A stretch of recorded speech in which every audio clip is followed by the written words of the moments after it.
vez Falcao con DirecTV. Otra vez Falcao. Era mitad de 2014. Colombia volvía a un mundial después de mucho tiempo y con un combo que a falta de Falcao lo tenía todo para ser campeón del mundo. Por lo menos para llegar a semifinales. Yo ya llevaba 4 años en Caracol Radio y por esos días parchaba mucho con Tatiana y Fraile, que cubrían política en esa época. César, que era el director de gestión de contenidos, además de ser el hombre fuerte de Internacional. Y Didier, el man clave en orden público. Todos andábamos súper emocionados con el mundial y decidimos armar un grupo para poder ver los partidos o para cuadrar las agendas de cada uno. Y parce, desde ese día, palabras más, palabras menos, como uña y mugre con esos 4.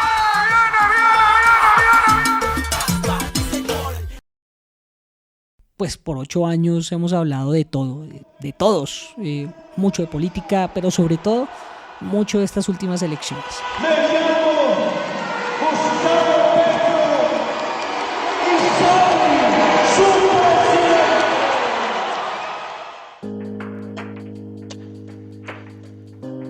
Buenos días, buenas tardes o buenas noches y bienvenidos al podcast del Rotolo. Soy Diego Fero. La charla que van a escuchar a continuación es con esos 3, o por lo menos con 3 de los 4. Con una de mis 4 familias, echando rulo como muchas otras de política.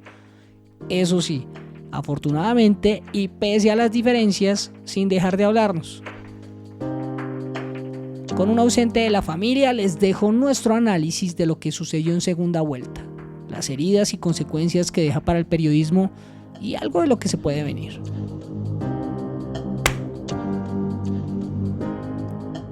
Qué delay tan hijo de puta, madre. No es un delay, es que tú dijiste que cuando cuenten uno y tú no contaste uno. Entonces voy a volverlo a hacer. 3, Al uno es que aplaudimos. 2... Manifestantes El uno, anuncian que esperamos se un van a momento. tomar Sí, el pues ustedes- Palacio de Carondelet. Qué bonito. Información de último minuto en este podcast que vas a escuchar dentro de un mes. Bienvenidos. Bueno, muchachos,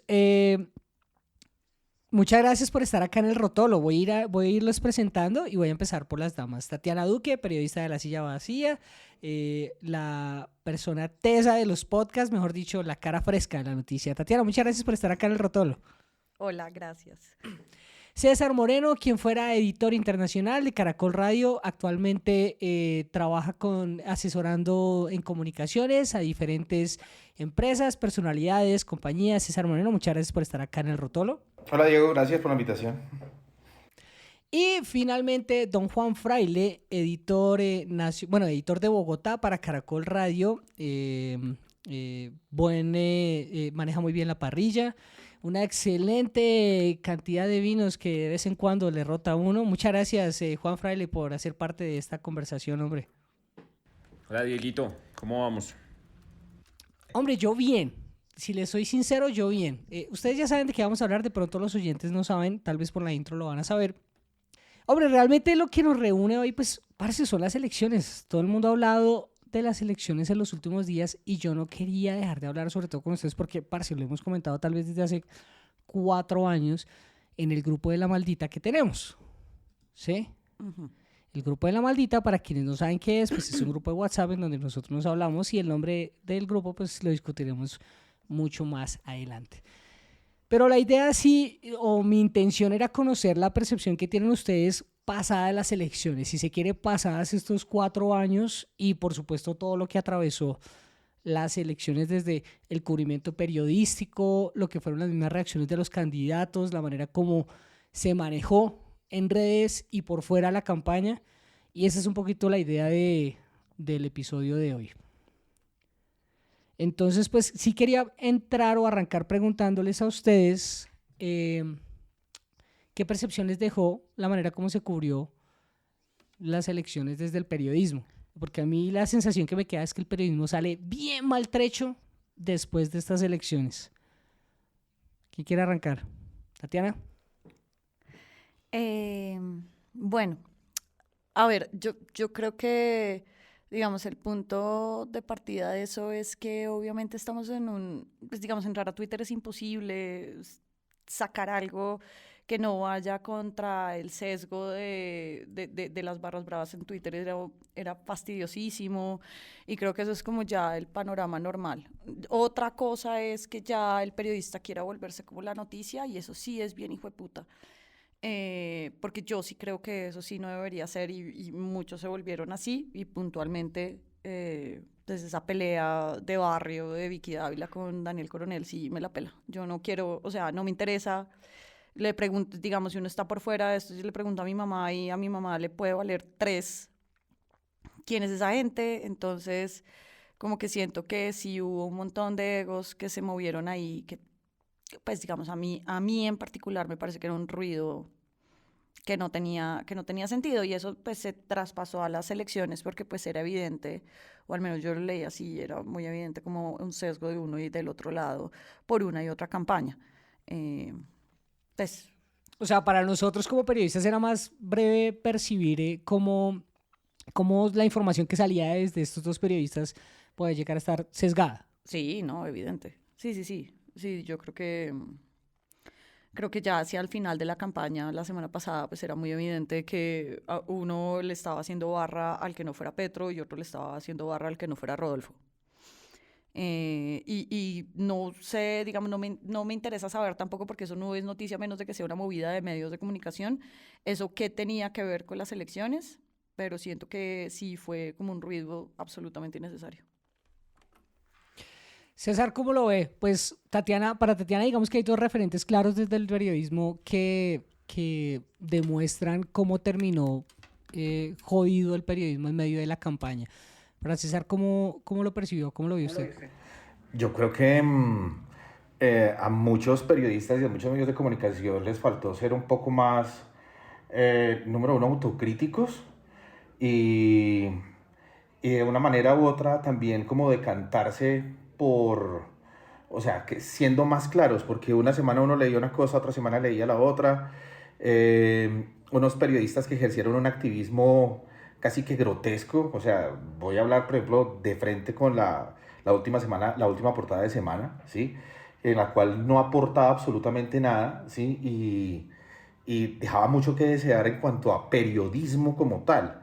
Creo que faltaron muchísimos chequeadores, creo que hay muy pocos chequeadores aquí en Colombia, porque la desinformación que había en redes sociales era una cosa de verdad que avasalladora. ¿Por qué? Porque la gente del común, la gente de a pie, consume lo que lee, lo que ve en redes sociales, ya sea en Facebook, en Twitter o en cadenas de WhatsApp, a favor o en contra, sin tomar, o sea, lo que sea. Había basura de lado y lado, ¿sí? Y eso desinforma al final. Eso desinforma a la gente, y solamente se preocupan por ver un concepto o un contexto en 240 caracteres y listo. Y con eso se quedan. Y con eso se quedan para ejercer su voto, por uno o por el otro.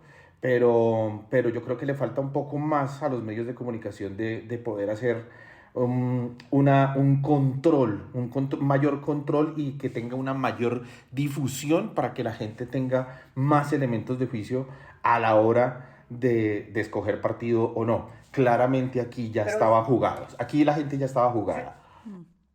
Claro, muy seguramente ya la gente sabía por quién iba a votar, sobre todo en los últimos días. Pero César ahí menciona dos cosas. Primero, chequeadores de información, y segundo, medios de comunicación. ¿Es un problema de que necesitamos más gente que filtre la información, o también es un problema de conciencia desde los medios de que hay información falsa que está rondando y no la estamos denunciando por no querer señalar al otro medio? Las dos, porque es que eso no es solamente problema aquí en Colombia. Es un problema en todas partes. Es un problema en todas partes. Lo que pasa es que en otras partes, o sea, en un periodismo como el americano, como a veces el europeo, de pronto sí hay más elementos de dónde echar mano. Aquí no, aquí son pocos. Y se aquí denuncia, se los puedo contar con los porque es dedos que de la la mano. percepción sí me queda, es que la percepción que me queda, digamos, de los medios gringos es que eventualmente ellos, digamos que no de frente, digamos que no es que el New York Times diga, es que el Washington Post sacó la columna de Amber Heard y de pronto no estaba tan bien, o de pronto otros dirán, no, definitivamente sí estaba bien y se tenía que validar, pero sí se hace como entre comillas crítica de la manera como se cubre cierta noticia o no. ¿Acá nos falta eso?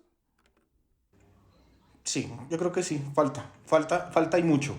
Falta y mucho, o sea, Los medios gringos, y ustedes lo saben y los conocen porque los consumen, ¿sí? O sea, si uno se quiere comer la basura de la derecha, uno ve Fox News y ya está. Si uno si quiere comer basura no de tanto izquierda, pero sí de centro izquierda, uno se ve un ABC, se ve un NBC, se ve casi que un CNN. Ok, pero si uno quiere ver una visión más objetiva, ya va uno a visitar otros medios que son un poco más serios. Más serios, hablamos de New York Times, de PolitiFact, qué sé yo. Pero hay un menú para el americano, hay un menú para poder uno ver estas cosas. Acá no, acá el menú es muy cortico, pero muy cortico. Y los medios fiables, hombre, como te decía, contados con los dedos de la mano, pero muchísimo. Y aquí pongo de ejemplo la silla vacía. La silla vacía es la que está haciendo mayor y mejor periodismo en cuanto a eso. Y es en serio y no porque está acá Tatiana. Pero yo creo que yo se lo he dicho a ella en privado, se lo he dicho a ella en público. Y es que es así. Y las cosas tienen que ser como son. Hay unos medios, Caracol Radio no tomó mucho partido y fue muy, digámoslo así, como muy imparcial y todo, pero en la mayoría de cosas, en la mayoría de medios, sí les faltó hacer un poco más de apretarse los tornillos y decir, venga, vamos a darle otro tipo de información a la gente para que la gente se alimente y tenga otro contexto. Listo.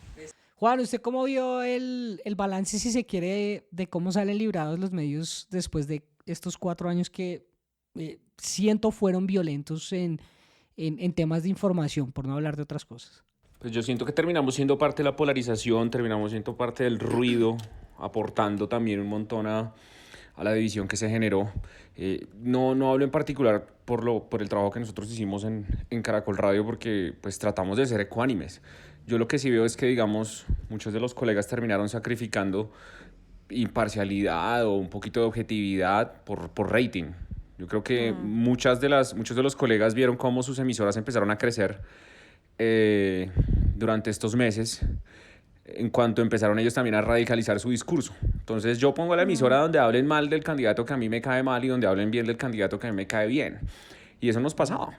Yo un día era petrista, otro día era fiquista, otro día rodolfista y así. Entonces yo creo que, digamos, en países polarizados los medios siempre sacamos como la peor parte y nos convertimos como en parte del problema. Y es muy difícil volverse parte de la solución cuando toda la vida has actuado de la misma manera y cambiar es muy difícil. Digamos, en el caso de la silla, ese es su formato y lo logran. Y por eso lo hacen bien, porque a eso se dedican únicamente. Para los demás es mucho más difícil. Las audiencias son mucho más complejas, no las entendemos, no sabemos cuáles son. Entonces es un grupo de 5 personas hablándole a 1 millón de personas que no sabemos quiénes son, en dónde están, qué edades tienen, cómo piensan. Y por esa razón creo que también muchos entramos pensando una cosa antes de las elecciones y salimos pensando otra después de las elecciones. Entonces yo creo que como tal a los medios de comunicación no nos fue muy bien, pero yo sí creo que los periodistas aprendimos un montón. Sí, total, de acuerdo. Con un agravante, yo creo que para la silla, Tatiana, y pues no sé si tengas la misma percepción, y es que el hecho de que, entre comillas, sea un medio reciente también le da, digamos que esa, si se quiere, protección dentro de la misma audiencia, ¿no? ¿Qué es esto, que lo presunto? sienten imparcial. Marica, no, ¿qué es esto? O sea, me siento escuchando Pues, presunto podcast. Mentiras. No, esto se llama el rotolo. Bueno, listo. No, pues yo creo que, digamos, a nosotros nos creció el cuero hace rato, entonces, pues sí, llevamos 10 años, pero pues, lo que hacemos es cubrir política, como se hacen las salchichas. Entonces, por ejemplo, digamos, hace las pasadas elecciones, hace como 4 años, me acuerdo que nos dieron mucho palo porque hacíamos los detectores en vivo y eso era un problemón porque no filtrábamos, y eso lo dijo Juanita León en un blog, entonces por eso lo puedo decir, pero no filtrábamos como cuáles eran las frases realmente chequeables de un candidato y terminaba siendo que, por ejemplo, Sergio Fajardo dice obviedades, entonces uno dice, es cierto, Colombia es el país más biodiverso del mundo, y como dice obviedades y no da cifras y no da hechos, entonces... No a fondo, no a... No, nada, pues como es Fajardo, pandito. Entonces, él quedaba muy bien calificado en los detectores versus un Germán Vargas Lleras que no era muy bien calificado porque decía cifras redondas o hechos o daba hechos y era como un cierto pero. No sé qué. Entonces, creo que, digamos, esos son de aprendizajes que hubo de una elección a la otra, fue esa, como de, no podemos chequear pendejadas u obviedades, sino chequear hechos concretos, y creo que, pues, digamos, la evolución de los chequeadores, como decía César, pues es clave. Hay un gran medio, digamos, hay una gran alianza de medios en Latinoamérica que se llama Latam Chequea, que está aliado con Facebook. Ahí está Colombia Check, está La Silla, está, si no estoy mal, Cuestión Pública o algo así, no recuerdo, pero digamos, sí hay medios que están comprometidos con eso. ¿Cuál es el problema? Lo que decía Fraile, o sea, hay gente que sí gana mucho rating y muchos likes y muchos RTs por un montón de cosas que pueden decir para aplaudir a un cierto sector de la audiencia, y eso sí pasa, y pues fue súper evidente acá. Y pues menos, o sea, como que nosotros sí aprendimos un montón como periodistas, pero pues, digamos, va a haber, de aquí en adelante, eso va a ser una carnicería espantosa, yo creo, porque igual... ¿Por qué? ¿Por qué?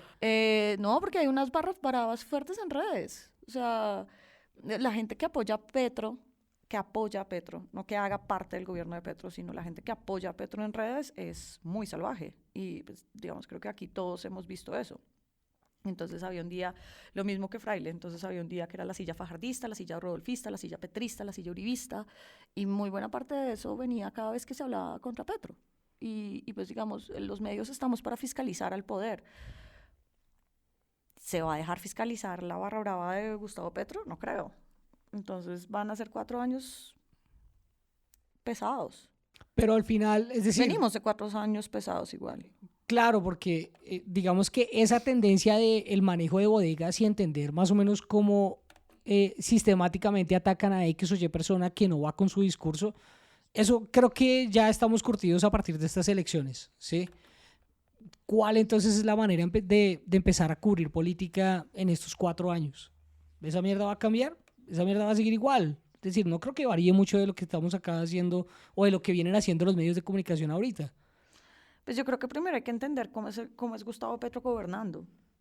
Y creo que eso no lo sabemos. ¿Cómo mucho. así? ¿Y de la alcaldía acá? Pues ya pasaron mucho 7 trecho? años. Es que ya pasaron 7 años. Yo creo que uno de los errores que tuvimos los medios de comunicación en general fue que no entendimos qué venía a hacer Duque en el poder.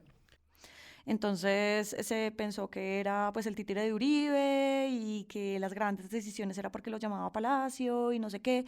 Y 2019 nos dimos cuenta que él no tenía gobernabilidad, que él le estalló un paro en la cara y que, digamos, él estaba gobernando era con sus amigos.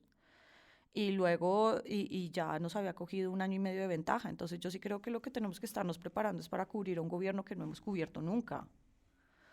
O sea, la izquierda en el poder nos tiene que mirar a ver cómo es que se cubre la izquierda en el poder. O sea, la alcaldía de Bogotá, todo bien, pero yo creo que ya pasó mucho tiempo. Voy a ir con Fraile precisamente por eso, porque pues siento que es un resorte que de alguna manera lo toca a usted. ¿Usted siente que en verdad el Petro que vamos a conocer ahorita es distinto al Petro que fue de la alcaldía? Sí, yo creo que el man cambió, entendió un país diferente, cambió su discurso. Digamos, yo no sé si ustedes se dieron cuenta, pero el tipo ya no habla del latifundio, del capitalismo que se devora, el plato de Total. comida de los pobres. El tipo modernizó. De la política del amor. Exacto, el Él man no habla de modernizó su eso. discurso, el man está hablando de las cosas que ahora están de moda, ¿no? El medio ambiente, el aire, el agua, la electricidad, digamos, está más Pero sintonizado. el man habló de eso en la alcaldía. Sí, No, pero el tono no era era su distinto. eje. El tono era... No digo que fuera su bandera inicial, porque pareciera, por lo menos por lo que escuchamos el domingo en el discurso de, si quiere, celebración de ay, fue puta gana, qué chimba.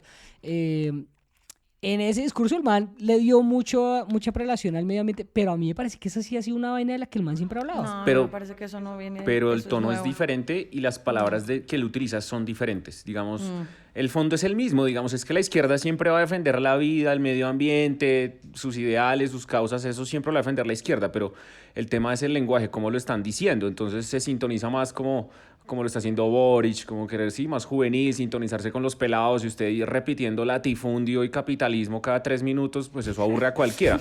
Petro en esta campaña, yo creo que el man se sintonizó, enamoró, el man con los influencers, con toda esa gente que tenía redes sociales haciendo Francia. chistes, echando Y el cuentos, estallido, marica. digamos, Yo sin siento que volverse el un estallido payaso ayudó como muchísimo. Duque. Él hizo, digamos que sí mostró un poquito más el lado humano y no el Robledo, digamos. Petro antes era igual a Robledo, un fundamentalista hartísimo, que pensaba de igual. acuerdo. pero ahora el tipo se volvió un poquito más rockstar, entonces ya es un Petro rockstar y los pelados a donde van lo aplauden y ¿me entiendes? Es como eso, yo siento Sí. que eso fue lo que cambió el Petro de la alcaldía al Petro que llega a la presidencia. O sea, Ahora, el no sé si sea entertainer, mejor se volvió un administrador o entertainer, mejor man. político. Hay una No, cosa. Lo yo que ahí le pasa- metería, yo solamente diría una cosa, añadiría a lo que dijo Fraile, y es que es en el cambio climático y la lucha ambiental y no en el capitalismo o la lucha contra el capitalismo, Ok. donde uno entiende el cambio económico de Petro. Porque él sí, desde el libro que él sacó hace poco, que lo recomiendo, es bueno. El man explica cuál es su verdadera idea de cambio basado es desde el ambiente y no es desde la lucha contra el capitalismo, porque él de hecho lo dijo, vamos a implementar el capitalismo de verdad. Y Sí, eso sí, él lo vamos a dijo el hacer qué es el domingo. capitalismo. Dejó Y de él lo decir dijo. Que no le oligarquía. gustaba, ¿no? Dejó de Exacto. decir Que no le gustaba, oligarquía. pero que lo iba a hacer. Él dejó de decir todo Pero- eso. Y pero- era- pero- y pero- no pero solo ¿por qué para lo acercarse cambia? con otro grupo. Pero ¿por qué cambia el Pues yo- discurso? Para volverse institucional. Y de hecho se volvió el candidato más Claro. institucional. ¿Por qué? Pues Claro, porque se pues empezó a ante lo que se rodear de los venía. políticos. O sea, él ya no va a tener ningún tipo de margen de maniobrabilidad, ¿sí? Para tener ese discurso paquidérmico de izquierda, de socialismo del siglo XXI, se vuelve institucional. Pero ojo, porque y ahora- entonces, César, si le entiendo, entonces el man cambia el discurso de primera a segunda vuelta o el man ya lo venía cambiando desde No, antes. ya lo venía cambiando. Y de hecho, él atrae al centro con ese discurso institucional para la segunda vuelta. Y ahí están los resultados.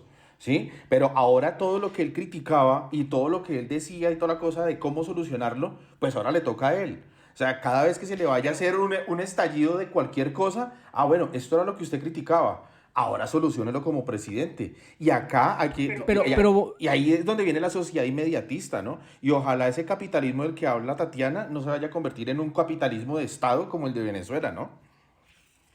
Pero una cosa ahí, porque a mí no me queda claro entonces ese tema de si entonces Petro cambia es para poder ganar en segunda vuelta y se mete de lleno con el tema ambiental, o si el señor presidente realmente venía, presidente electo, realmente venía hablando del tema ambiental desde el principio y no de las instituciones, porque a mí sí me queda la sensación siempre que lo si venía algo manejando. criticó Siempre lo he hablado. Petro durante todo el tiempo fue la manera como las instituciones estaban actuando y que no se podía confiar en las instituciones. Sí, o sea, es fue así. es que no es una cosa que sea indistinta a la otra. Digamos, el eje de su política económica es el medio ambiente y es el cambio, es la transformación energética y todo eso de parar la exploración de petróleo, bla, bla, bla.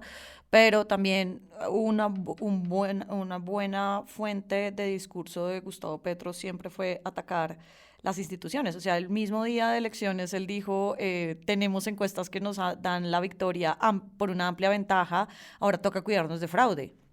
8 de la mañana estaba diciendo eso, se acaban de abrir las urnas. ¿Para qué putas?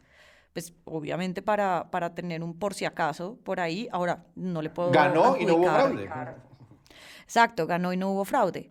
Lo cual también es un buen mensaje a la democracia que Uribe y Rodolfo Hernández hayan dicho como listo, ya tú eres el presidente, listo, no hay problema, porque pues igual eso aplaca un poco las emociones, pero ese es un discurso dual que siempre ha tenido Petro y está...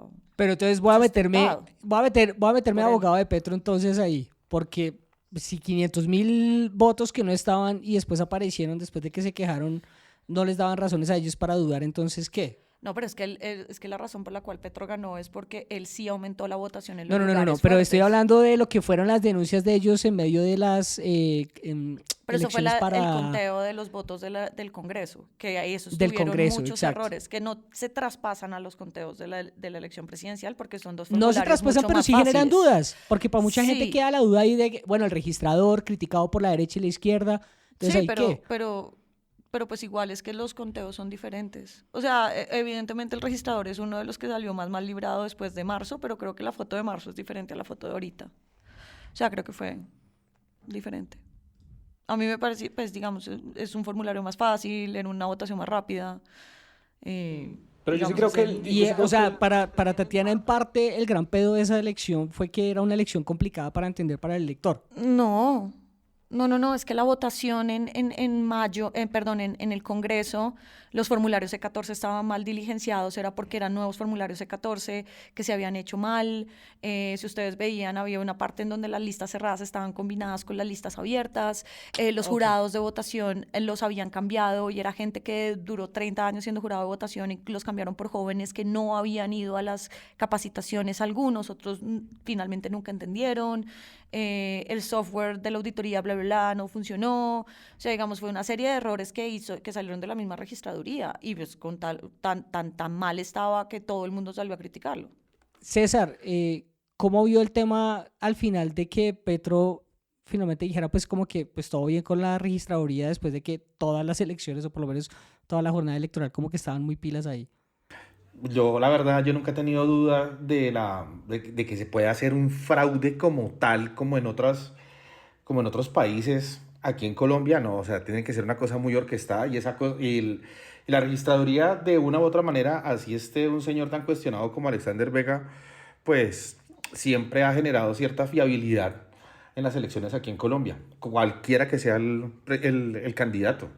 ¿Sí? Hasta el punto que hemos tenido unas elecciones muy reñidas, hasta el punto, por ejemplo, que las elecciones de Santos Zuluaga ganó Zuluaga, aquí ganó Petro las dos, la primera y la segunda vuelta, y no pasó absolutamente nada. Y como decía Tatiana, pues es muy diferente los errores que se cometieron en las legislativas, ¿sí? A los ya, o sea, escasísimos errores que se han Pero cometido aquí mucha en las gente le presidenciales. pidió la renuncia al man ahí. Es decir, mucha gente estaba, si se quiere, eso- cabreada porque decían, bueno, ¿qué Diego, garantías va a haber y no sé lo que qué? pasa es que eso es ruido de todos esta horda de gente y de bodegas que quieren generar ruido para generar exactamente y sembrar dudas sobre la registraduría en este caso que estamos hablando. Y es... Entonces, realmente digámoslo, la registraduría nunca válido, tuvo entre problemas comillas. y fue un problema de bodegas. ¿Cómo? O sea, fue un problema de ruido de bodegas y nunca había problema con la registraduría. Sí, yo creo que sí. O sea, es que nunca lo hubo. Estaba clarísimo lo que iban a hacer y cómo lo iban a hacer. Sí, ellos tienen unos respaldos informáticos con unas compañías que son muy grandes, que no tienen margen de error. Y así se dio. Ahí están los resultados. Sí, o sea, no Fraile, veo. ¿cómo lo ve usted? ¿Cómo ve el papel ahí de la registraduría? Y pues al final que todo el mundo quedó medio tranquilo. Bueno, al final realmente a todo el mundo le dio tranquilidad lo que decía Tatiana y es tanto el trino de Uribe como el mismo pronunciamiento de Rodolfo temprano. Pues ¿usted cómo lo vio? Pues yo creo que Petro tenía como todas las razones para decir, hey, aquí puede haber un fraude, porque es que si ellos no alegan, no encuentran esas 2 o 3 curules que encontraron en las elecciones a Congreso. Entonces digamos que la desconfianza era natural. De acuerdo. Era lo propio, pero digamos que lo que generaba desconfianza es la figura de Alex Vega, no la registraduría. Es que la registraduría no es Alex Vega, él es el registrador que está a este periodo, pero históricamente la registraduría, digamos que ha funcionado. Santos había podido, por ejemplo, robar el plebiscito. Era su mayor victoria en toda la historia y aún así pues lo perdió y se aceptó y ya, y no hubo necesidad de reconteo ni de volver a ampliar la jornada electoral ni nada. Digamos que históricamente aquí la gente ha aceptado los resultados de la registraduría, sean los que sean, lo que decía César. Entonces, digamos, había motivos para desconfiar, como, hey, miren lo que pasó hace un mes en las parlamentarias. Pero era obvio que si él ganaba, pues no iba a salir a denunciar fraude, ni mucho menos. Y digamos que políticamente, al ser la diferencia tan amplia, pues es que ni Uribe ni Rodolfo, ¿qué van a alegar? Es que no son 100.000, son 700, 800.000 votos y la gente celebrando en la calle. O sea, alegar después de que hay como tanta contundencia, aunque la diferencia no se vea tan grande, pero sí a mí me parece que sí fue contundente los 700, 800.000 Sí. votos. Entonces, digamos, ¿usted cómo sale a alegar eso? Eso es ser uno testarudo. Entonces, al final, digamos que el registrador terminó en un papel secundario frente a lo importante que fue, lo importante que fue la victoria de Petro por lo mal que venía funcionando el gobierno anterior. Pero miren, es horrible hablar de supuestos, pero yo no sé cómo hubiera funcionado si la diferencia hubiera sido al revés. ¿Sí? Si los 700.000 pesos, 700.000 votos hubieran sido para Rodolfo por encima de Petro y no al revés. Claro, seguro que ahí sí cantan fraude, seguro. Estaríamos en este momento en reconteo de votos. No, estaríamos en estado de sitio. Sí.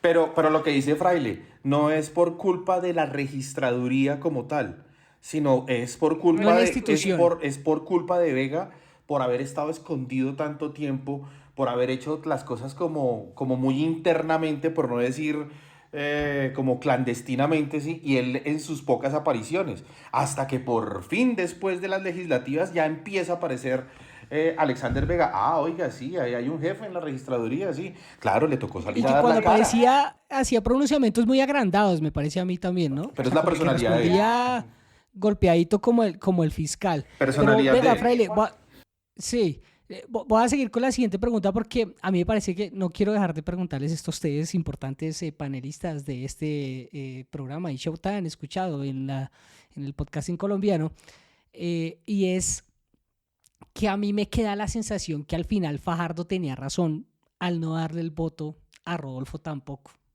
O yo no sé cómo ustedes perciben esa decisión final del man que ha representado por muchos años el centro y que le dijo a Rodolfo, que fue con el que intentó acercarse mucho tiempo, parce, ¿sabe que no le voy a dar mi voto a usted tampoco?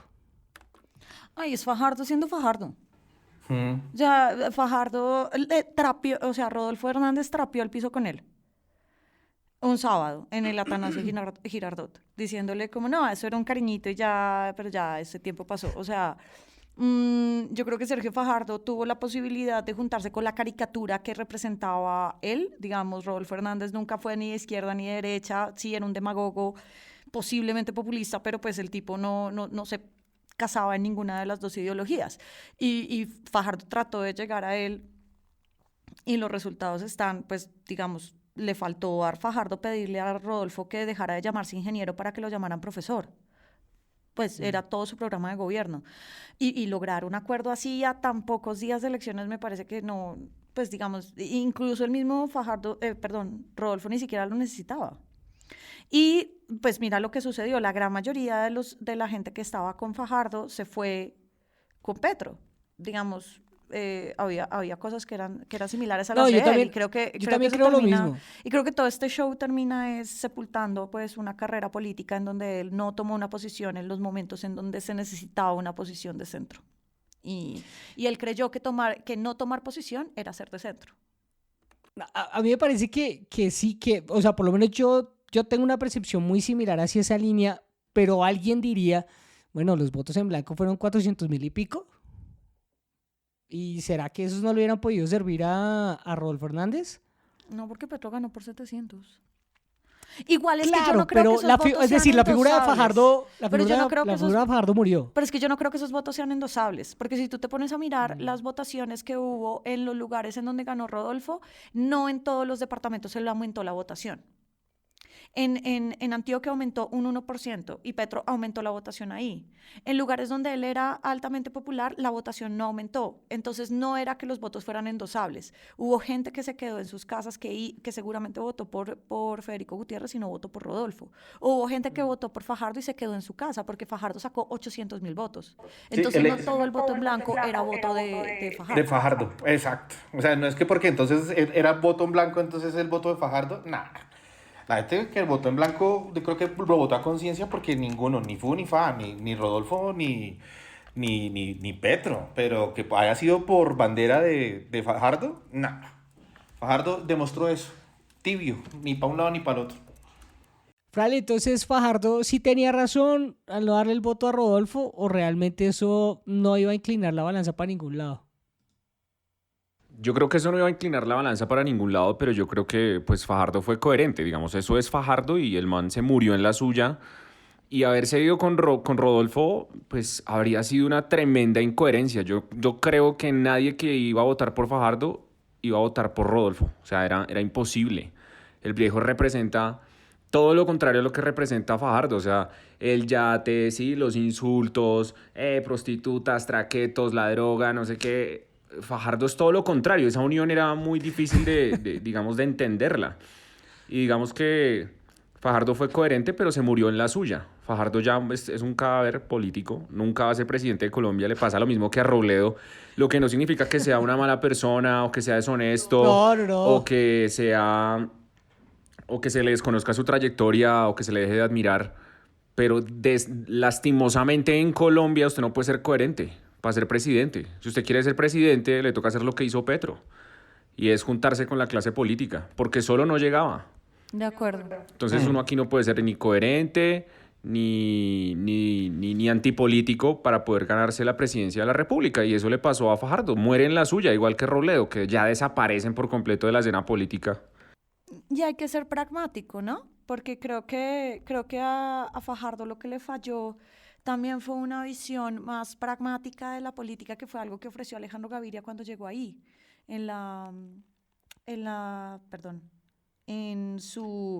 cuando él llega a la coalición de la esperanza, él dice, yo quiero que aquí tengamos un centro liberal, socialdemócrata y pragmático. Y ese pragmatismo pues era juntémonos con políticos que tengan votos, que eso fue lo que hizo Alejandro Gaviria y se quemó estrepitosamente, pero él quería eso. Y Fajardo, y también yo creo que también se desnuda una cosa de Fajardo que ya luego uno verá si es buena y mala, pero pues estos cúspides morales en donde se montaron eran muy difíciles de buscar, de encontrar incluso en los mismos votantes.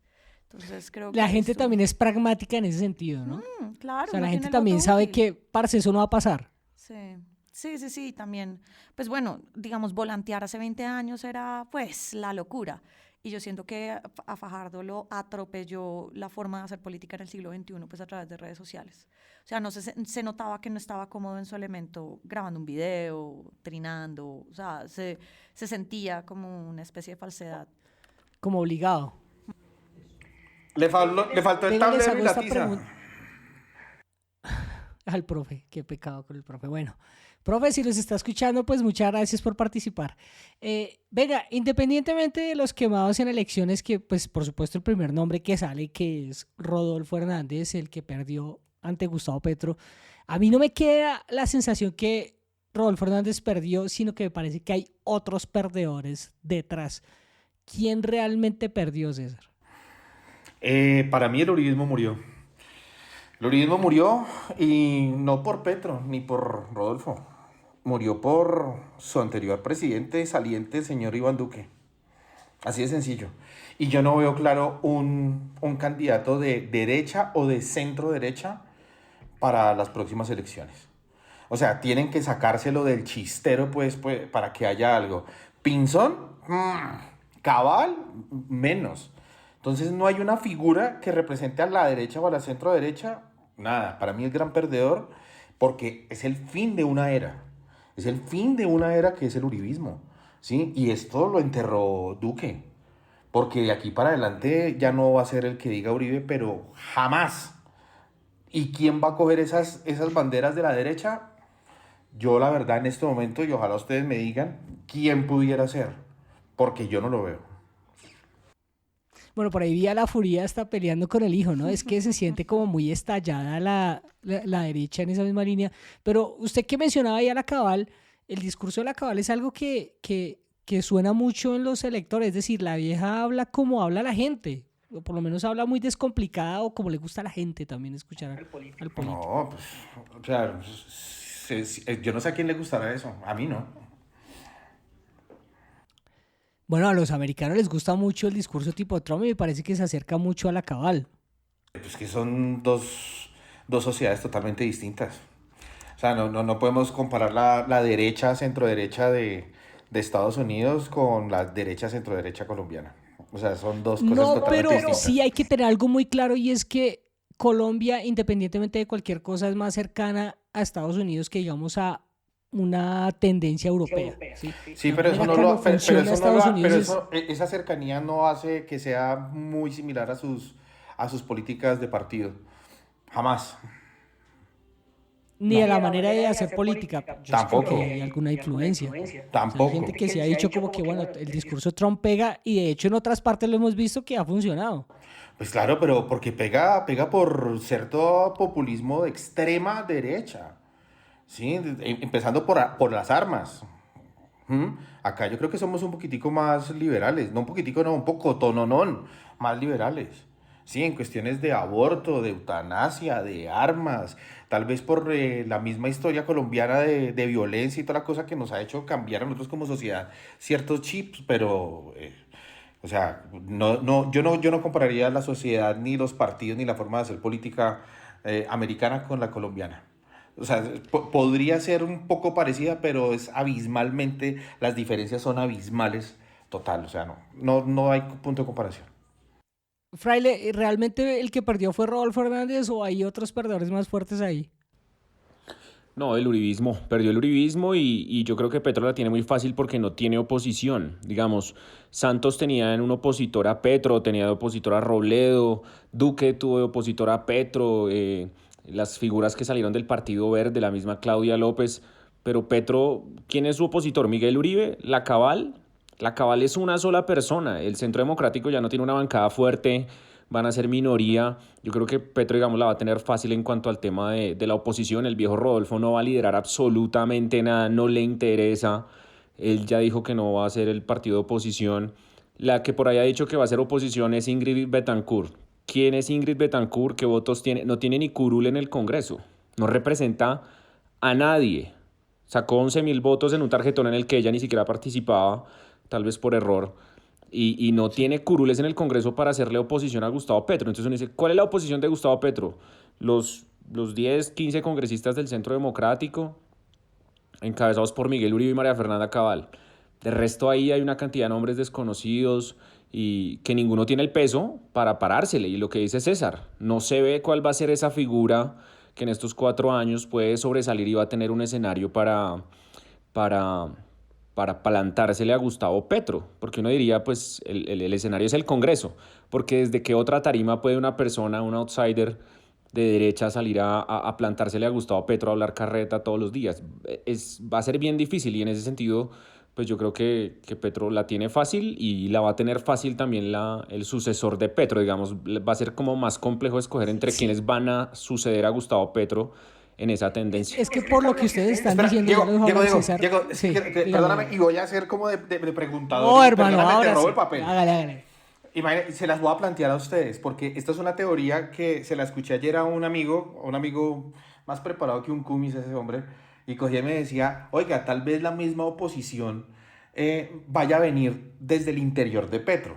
Es decir, de una izquierda radical de la que puede venir Francia u otros sectores, al ver que de pronto el señor Petro, como le va a tocar hacer muchas concesiones a la politiquería y a los politiqueros de siempre, y de pronto eso no le va a gustar a mucho sector del petrismo, ¿sí? Y desde ahí pueda estallar o haber alguna fisura dentro del mismo gobierno contra el mismo Petro por no eso. Entonces, ¿ustedes creen de verdad que de pronto la oposición pudiera generarse desde el mismo gobierno de Petro? Tatiana, ¿se puede estallar esa vaina? Pues yo creo que falta ver, digamos, yo no veo una figura en este momento, hoy, 22 de junio, no sé si el 7 de agosto aparezca. Yo no veo ninguna figura que pueda eventualmente como hacerle contrapeso ahorita a Petro, más allá de Francia Márquez, pero Francia, digamos, siento que es mucho más inteligente y táctica políticamente de lo que la misma Francia nos ha vendido y del mismo relato sobre Francia en los medios ha sido vendido, porque pues digamos víctima, líder social, una persona no sé qué, pero también es una política que está aprendiendo a moverse en este mundo machista de hombres blancos de Bogotá. O sea, que sabe cómo desenvolverse ahí. Que está aprendiendo y lo está haciendo bien. O sea, pues digamos en 3 meses pasó de ser fenómeno político a vicepresidenta electa y hace 7 años era líder social. Entonces, ¿qué es esa mierda? No, pero pues como han estado hablando de tantas cosas. Pero digamos, yo no veo ahora algo así y yo sí siento que eso depende mucho de cómo lo vaya a hacer Petro, porque puede pasar exactamente lo mismo que hizo Duque, que fue acabar con su propio partido. Y yo sí siento que más allá del uribismo, el mayor perdedor es Iván Duque. Iván Duque el viernes va a recibir, el jueves 23 va a recibir a Gustavo Petro en la Casa de Nariño después de ignorarlo y ningunearlo 4 años. Y de ni siquiera nombrarlo. Y le va a entregar la banda presidencial el 7 de agosto. Y esa va a ser una imagen que va a ser muy difícil para tragarte el uribismo y va a ser muy difícil seguramente para el propio presidente, porque lo único que tenía que hacer Duque en el poder era alejar a la izquierda de la presidencia. y fue lo único que logró.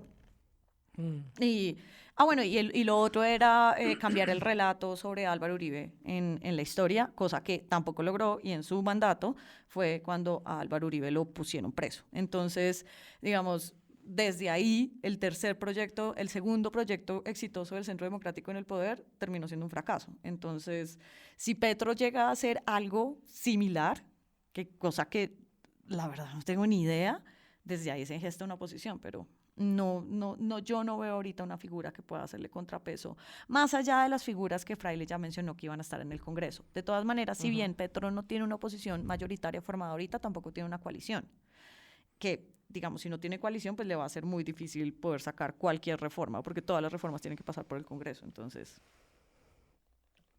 Sí, bueno, pero ahí me queda entonces es la sensación que más o menos como que todos están en la misma línea, que esto se presta es para que haya, si se quiere, un continuismo de lo que va a hacer este gobierno. O sea, más o menos no hay un líder, o bueno, no hay una oposición directa, no hay un líder claro. La figura de Álvaro Uribe está supremamente disminuida, y a eso se suma el hecho del mal gobierno, si se quiere, que ha tenido el presidente Duque en estos 4 años.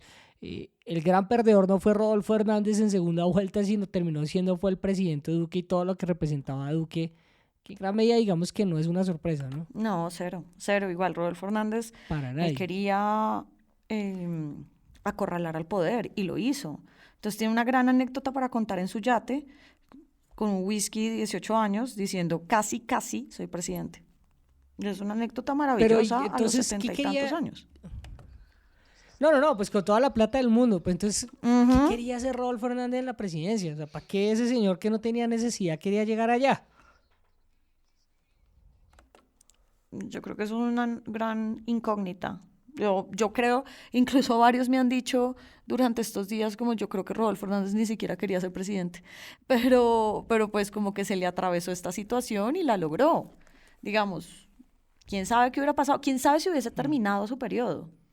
Aquí ya hablando del multiverso, hay un universo en donde en Colombia Rodolfo Hernández es presidente y a los 2 años se muere o lo saca el Congreso por lo de Vitalogic. Sí.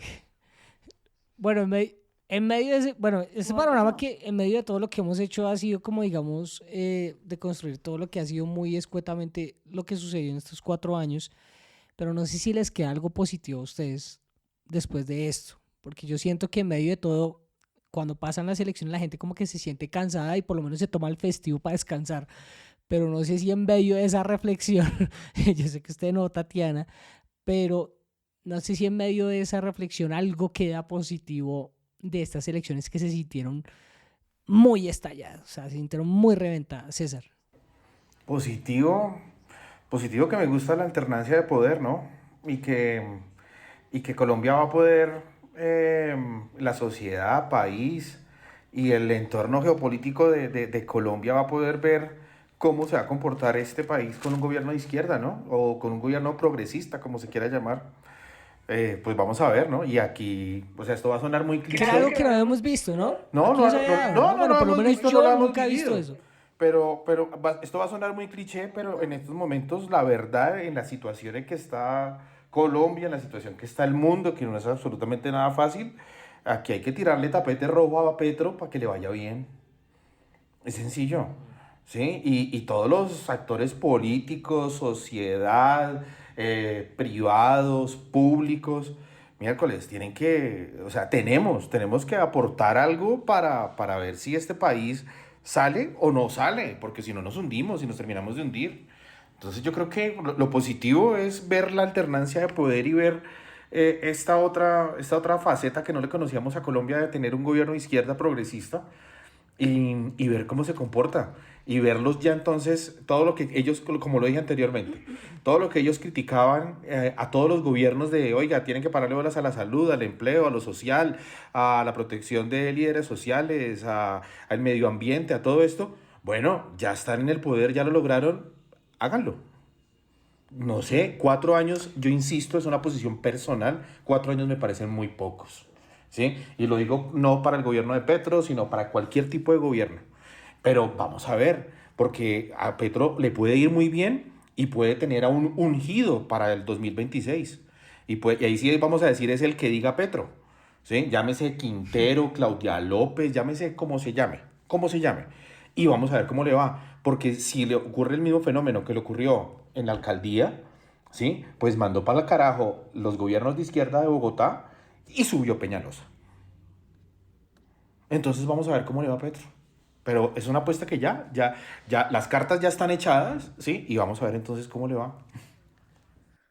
Tatiana, ¿queda algo positivo o no?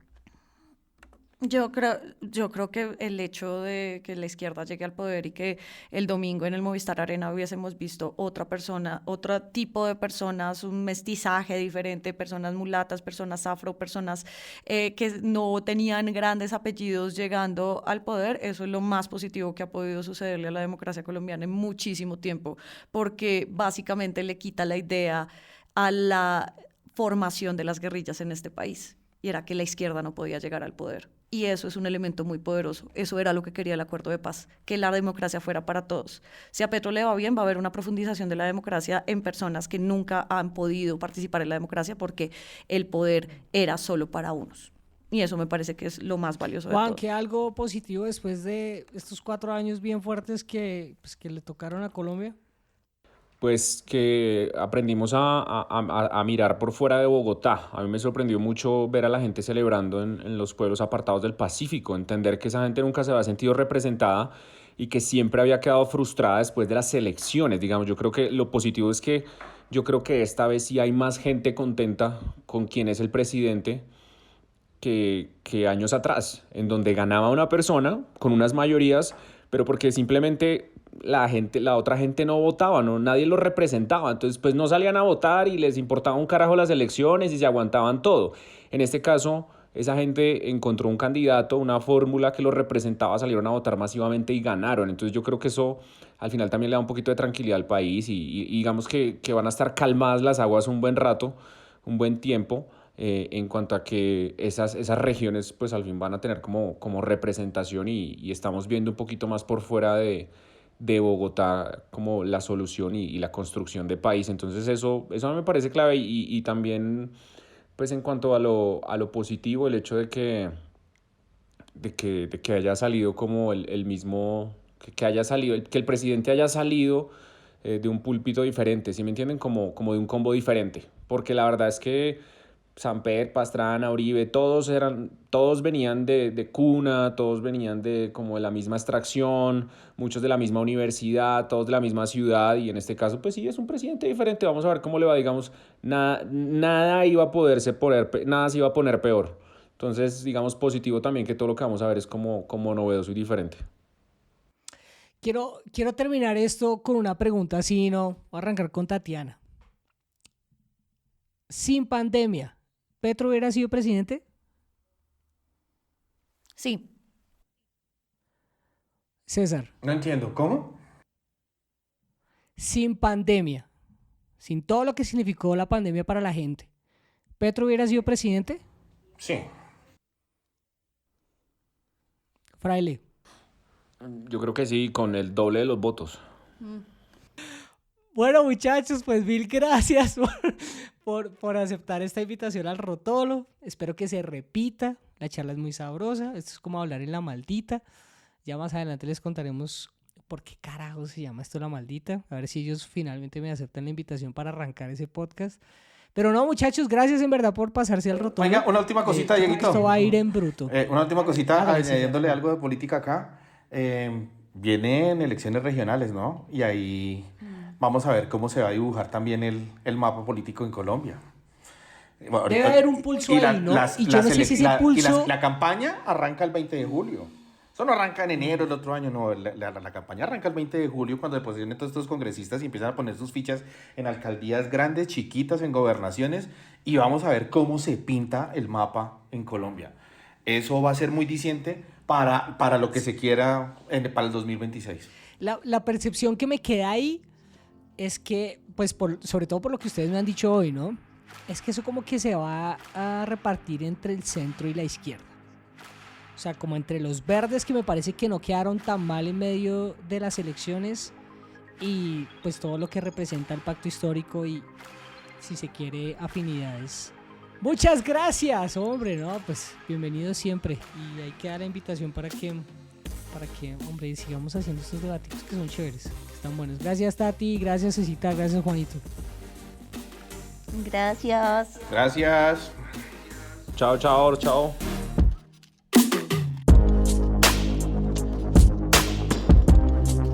El podcast del Rotolo es una creación de Isa Mata y Diego Fero. Recuerden que si nos quieren escribir lo pueden hacer a través de Twitter en @elrotolo con doble O al final o en Instagram en @elrotolo2 número 2 al final. Si quiere también puede escribir a mí en @diegofero, así estoy en ambas redes. Gracias por escucharnos. Nos oímos, ojalá, prontico. Chao pues.